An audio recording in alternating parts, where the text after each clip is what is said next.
Siempre me pregunté por qué nuestras almas se han echado al olvido, como si todos luego de avanzar desde el nacimiento diéramos cuenta que en la niñez todo el mundo entero está cerrado para nosotros, siempre teniendo sueños, ideas, sensaciones distantes y aparentemente imposibles.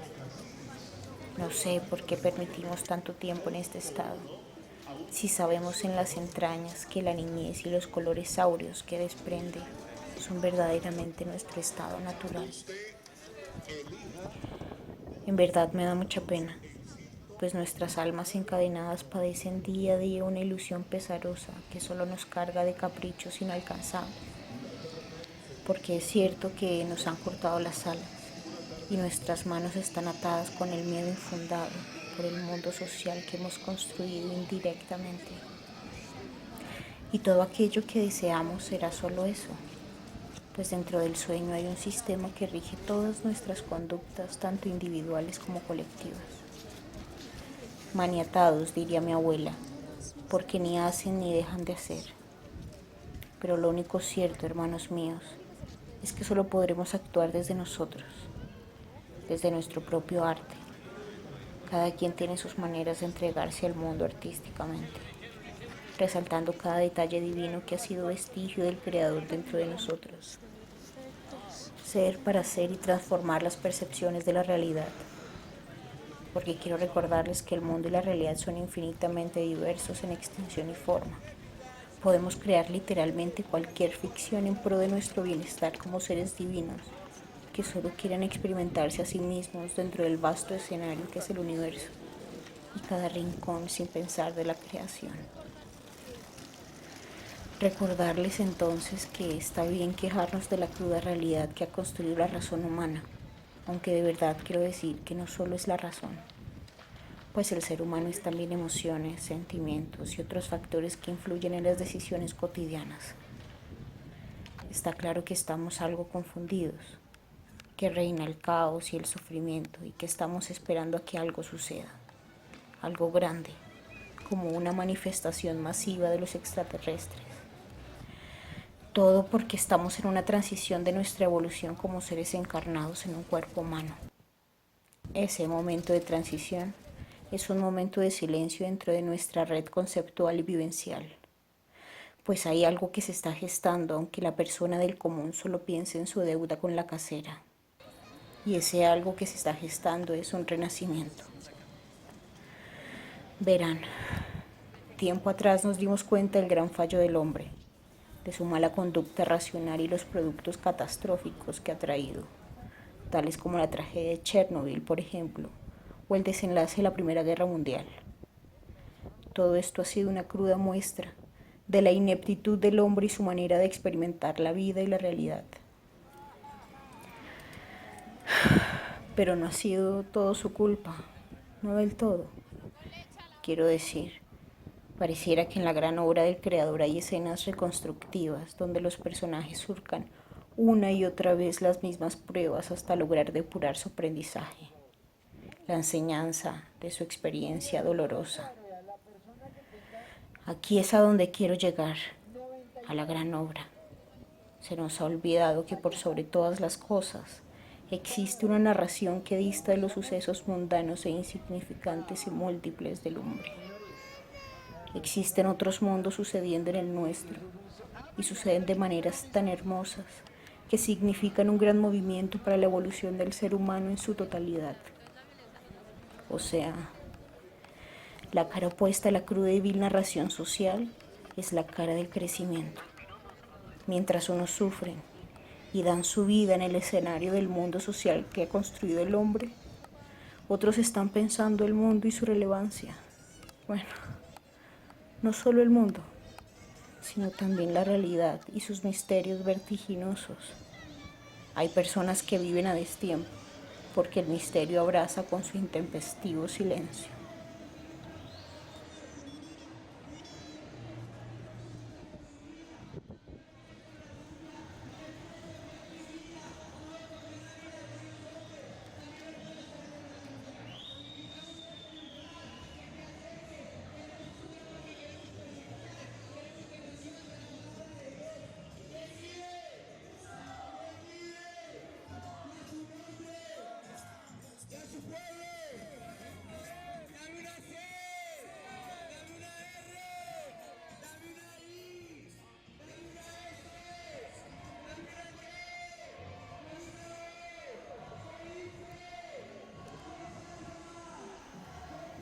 Bueno, puede que no todo sea legítimamente culpa del hombre, pues así como en un gran paisaje bordado en hilo, cada puntada es un hecho necesario para la consecución de la obra, así el hombre y su experiencia es solo una fracción diminuta de la creación.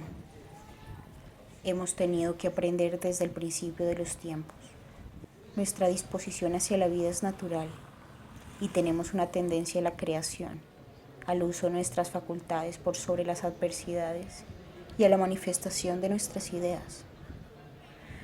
Desde el principio somos investigadores y descubridores de magníficas cosas, y así hemos pasado siglo tras siglo, sumándole también el nacimiento de conductas autodestructivas como la avaricia y el egoísmo. Pero en realidad no estoy juzgando, simplemente estoy señalando los hechos que han sido significativos en la evolución del ser humano.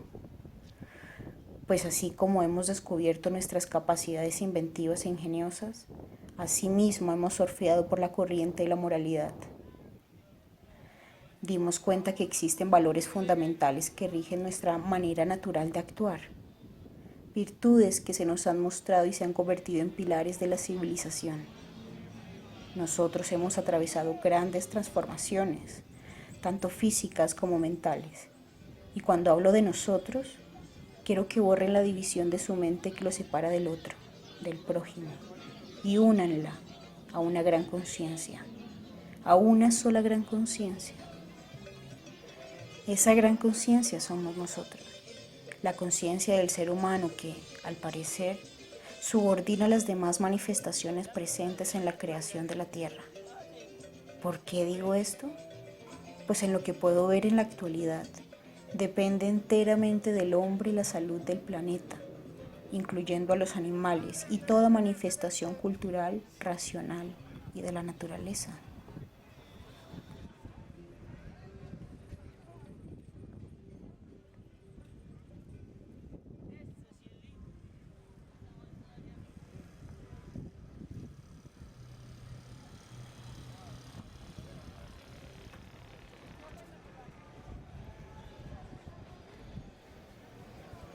Recapitulemos. Inicialmente dije que estamos confundidos como sociedad y que estamos esperando que algo superior y magnífico suceda ante nosotros como recurso de salvación de esta inseguridad existencial. Pero dije que esa inseguridad existencial, manifestada en un silencio y vacío conceptual, era nada más y nada menos que un momento de transición. Dense cuenta, después de las guerras viene el cambio, las leyes. Entonces, ¿por qué no suponer que luego de la tormenta, efectivamente en este escenario, saldrá el sol? Es posible que este momento de silencio filosófico sea un momento de zozobra provocada por la falta de escalones. Mi teoría es que ya está todo dicho y que llegamos a la puerta de concreto del laberinto. Así es, creo que ya hemos divagado, hemos mezclado y entremezclado conceptos, hemos tergiversado y transvalorado los hechos y los valores, hemos confundido y errado como tristes peregrinos inconscientes de su rol. Pero no todo ha sido malo. Entre toda esta desventura han existido momentos relevantes que han determinado cambios positivos que prolongan el bienestar de la humanidad. Hoy no se pueden notar con facilidad ni a simple vista, pues hemos estado de generación en degeneración y ahora mismo, como dije, estamos atravesando la oscuridad. Debo aclarar que nada temo a los que juzgan con su dogmatismo lógico, pues descubrí que podemos sentir y descubrir intuitivamente nuevos conceptos abstractos, así que tengo la libertad de imaginar cuánto escenario sea posible, salvo que se me hace necesario, digo, verdaderamente necesario tener a Dios a la base de todo razonamiento y conclusión. Y esto, créanme, dista de una mala película de ficción.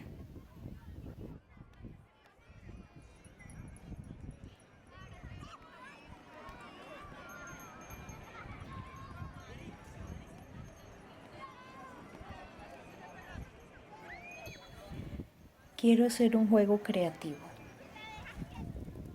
Imaginemos que estamos en un mundo donde se acepta de manera natural la teoría del Big Bang.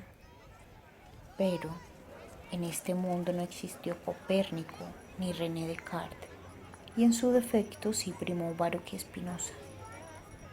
Quiero decir, imaginemos un mundo donde no existió más tiempo más allá del medieval, y que todo lo que continuó luego de la iniciativa de algunos místicos fue una unión amistosa entre pensamientos dispares, cortándole las alas a lo que ocurriría sin dicha unión, a la secularización, que es la abrupta e insensata separación entre razón y fe, o mundo y Dios.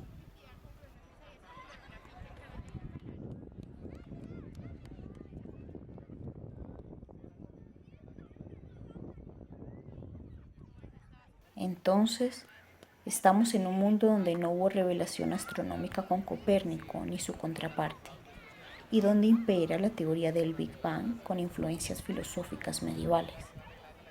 Ahora intentemos imaginar cómo es posible que la teoría del Big Bang concuerde alegremente con las teorías de algunos místicos medievales.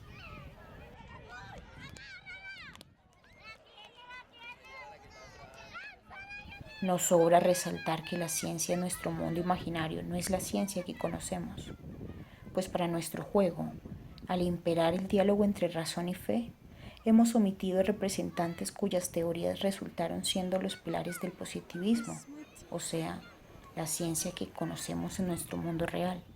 Y mejor me estoy refiriendo a la física cuántica, que a mi parecer danza fluidamente con los conceptos abstractos propuestos en aquella época.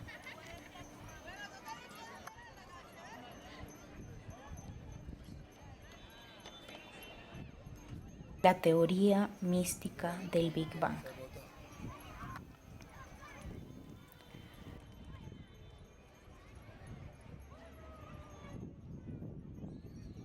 El científico lee la cosa, lee que el universo explotó por sus altas temperaturas y que desde entonces no deja de expandirse.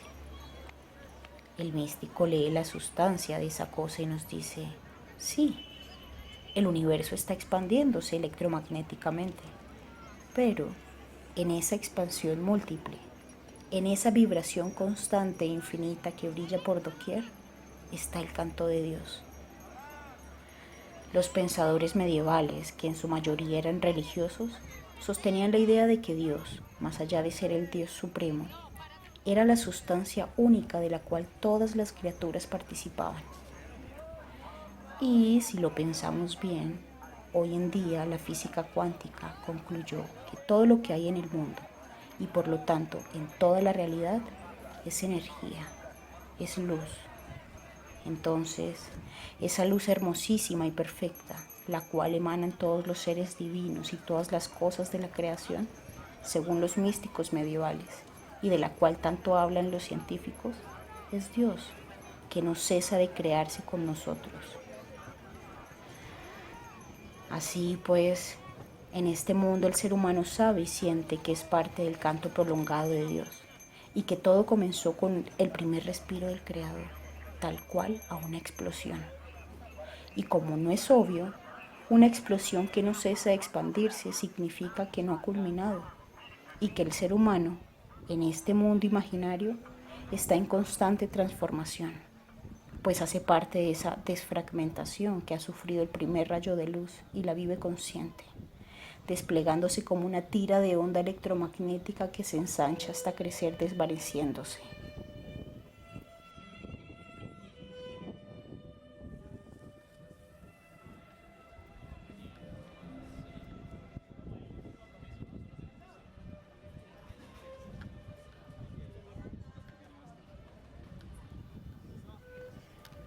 Es curioso. Esto inevitablemente me lleva a incluir el mito religioso que todos conocemos, pues los medievales, a pesar de su superioridad espiritual, tenían un compromiso religioso tan alto que al día de hoy muchos son considerados santos en el catolicismo. Entonces es fácil caer en cuestionamientos al respecto, pero como estamos jugando,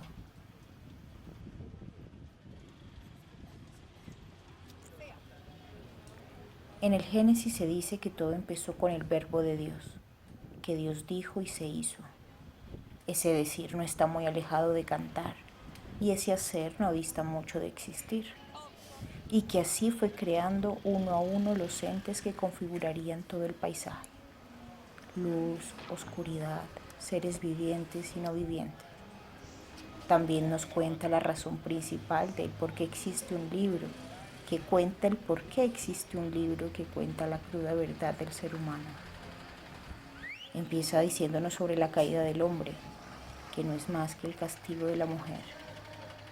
El hombre andaba por el paraíso con su mujer, y algo ocurrió dentro de la fémina que la condujo a tener un diálogo con la serpiente, cuyo propósito era brindarle el fruto prohibido. Entonces estamos diciendo que tanto como en este mundo imaginario como en el real, la Biblia, o sea, el libro que narra todo el sentido de la existencia, es base conceptual por un largo periodo de la historia.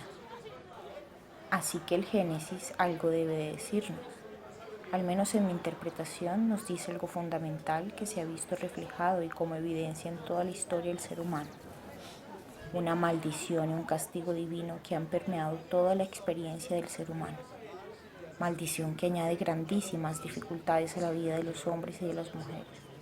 De hecho, somos hijos de la tragedia y hemos seguido genéticamente esa fuerza maldita que nos atormenta día a día, como si se tratase verdaderamente de un recorrido dantesco que busca la expiación del daño primero, la desobediencia a Dios.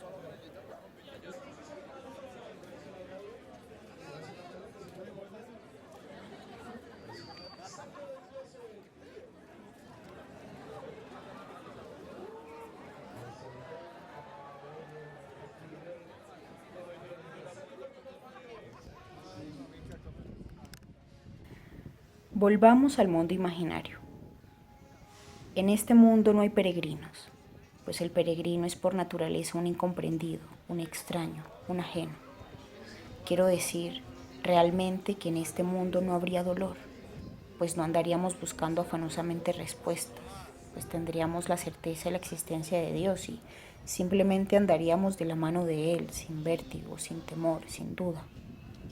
Recordemos que en nuestro mundo verdadero no hay Dios, pero sí muchas preguntas, y nos hacen creer que es divertido, pero en realidad es doloroso, visceralmente doloroso. Parecen dos mundos paralelos, ¿no? En uno prima el sí y en el otro el no. Me encantaría pensar que estoy acercándome a una solución y que es así de sencillo como puedo contemplarlo desde la butaca de mi casa. Veamos, tenemos que estar atentos nuevamente y hacer recapitulaciones constantes, porque el hilo tiende a teñirse y a difuminarse. Antes dije que el ser humano se encuentra en una transición y que está sucediendo un silencio filosófico aparente por la desconexión tan abismal que hemos tenido con Dios, o sea, con nosotros. Me pregunto, ¿qué preferirían ustedes cuando pierden algo? ¿Buscar afuera o buscar adentro? ¿Qué está más cerca? ¿Adentro o afuera? Yo, donde lo intuyo, lo busco. Y pues en este caso, al sentir a Dios, al pensar en Él, al añorar su presencia, todo esto sucede dentro de mí. Soy yo misma cuestionándome, preguntándome por Él. Así que a nadie debo acudir. Me basta con la intención y el impulso primero. Empieza en mí y termina en mí.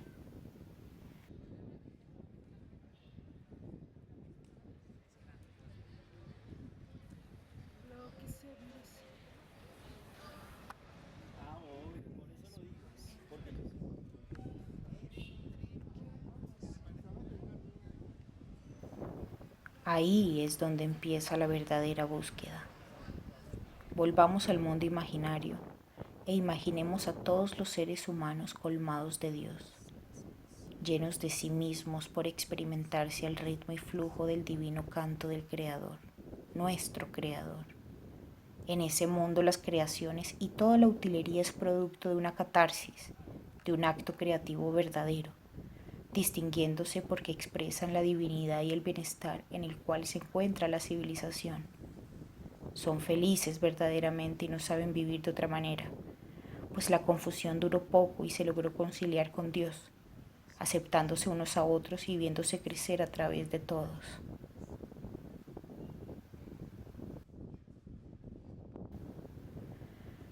Capítulo 5. El mundo real. Nuestra humanidad siguió su camino. Pasó de largo las enseñanzas de los místicos medievales y se embriagó de los caminos inciertos, de esa sensación momentánea de ser el señor y amo del espacio.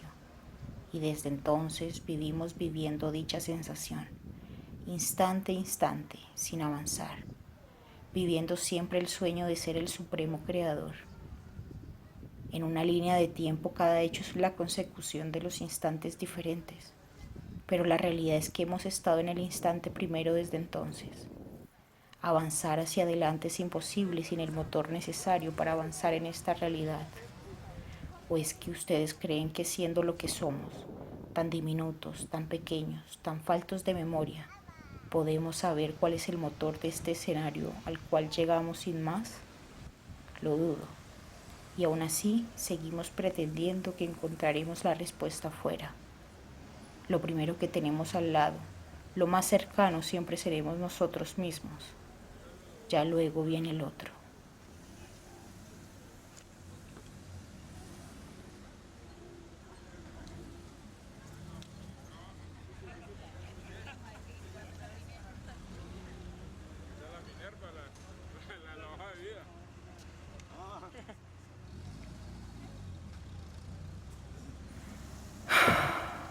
Cliché.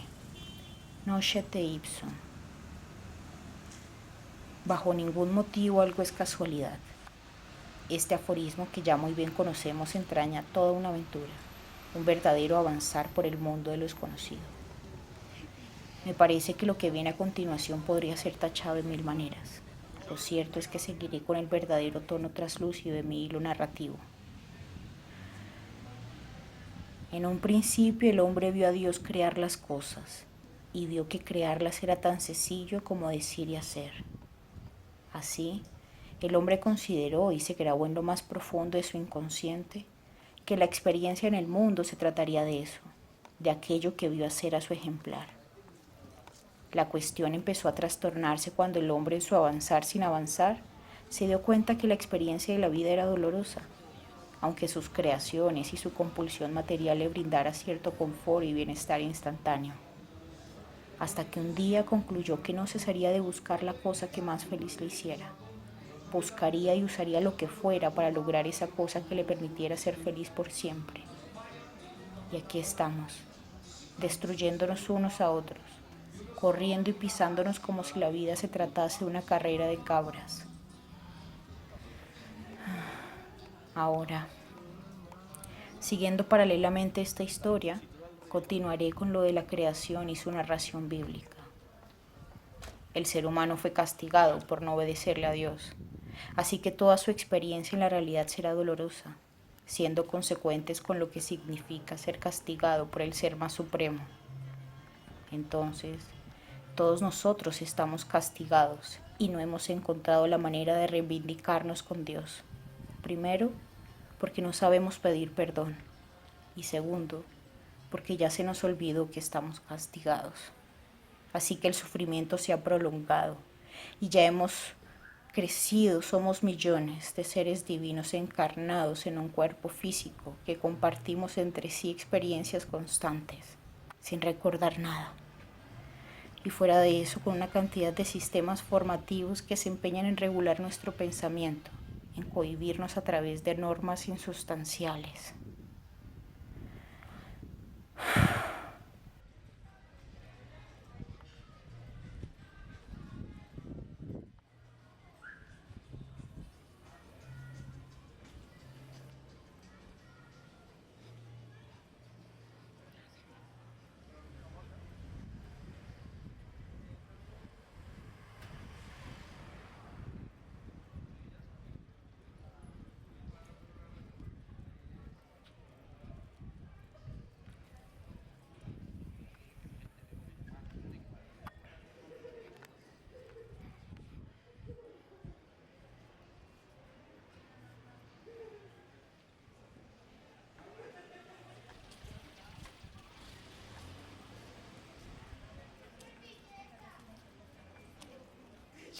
Después de tanto tiempo, después de tanto daño y rechazo, lo que queda es acercarse cabizbajo y con la disposición de ser perdonado.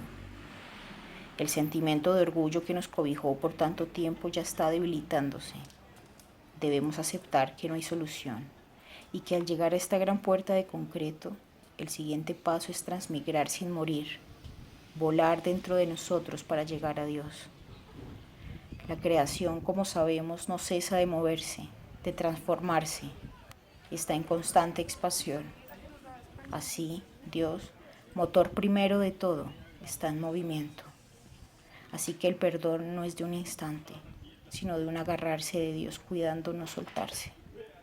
Pues el día a día y nuestra constitución humana nos facilita el error y el dolor, pues vivimos gracias a las decisiones que tomamos, y dichas decisiones son tomadas desde nuestra conciencia, pero ¿y si no hay conciencia? Entonces tampoco habrá satisfacción por la elección tomada. Por lo tanto, la conexión con Dios ha de ser permanente, un diálogo abierto y constante que fluye con la disposición divina y humana. Cada quien tiene su manera de hablarse a sí mismo, pero lo indicado, según mi experiencia, es lograr estar pendiente, atento, de que es fugaz como el tiempo. Por eso es una búsqueda aventurera, porque nos mantenemos siempre al borde del abismo, luchando contra nosotros mismos mientras sostenemos de una mano a Dios que va tan rápido como la luz.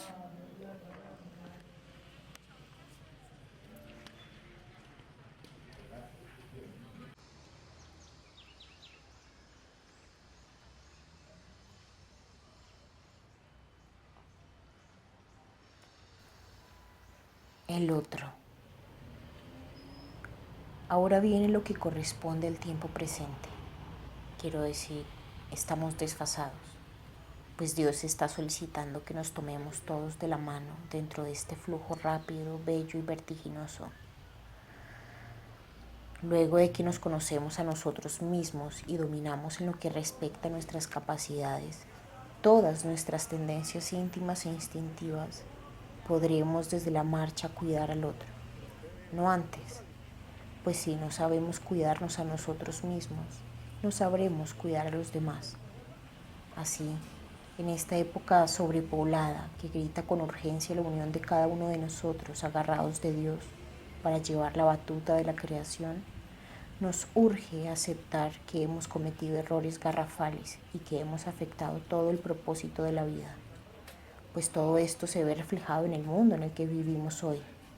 Hemos afectado centenares de especies de animales, hemos malgastado los recursos naturales, hemos violado una y otra vez los preceptos divinos, empezando por el primero, que es amarnos a nosotros mismos, pues desde ahí se siguen necesariamente los demás.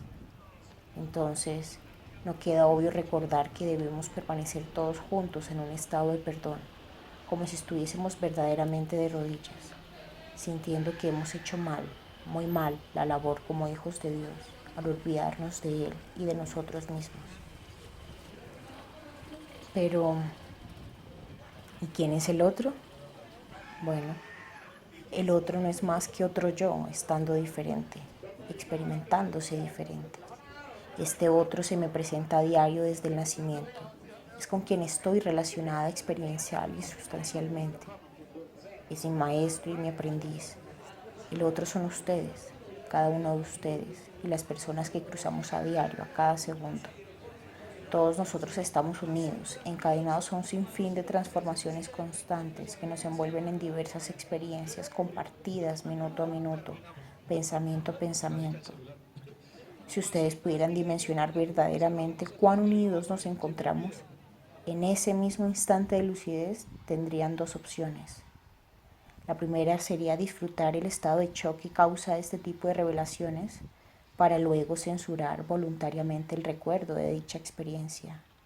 O intentar mantenerse en ese estado, poniéndose en movimiento dentro del movimiento del mundo y aceptar que esa es la manera de desenvolverse en la realidad, llevando el flujo que nos oprime desde dentro a cada uno. Por un momento quiero que vean a su alrededor. Vean esas masas de carne vestidas de atuendos coloridos. pero quiero que vean bien los ojos. Todos los ojos son ese rostro completo del espíritu, aquello que todos tenemos en común.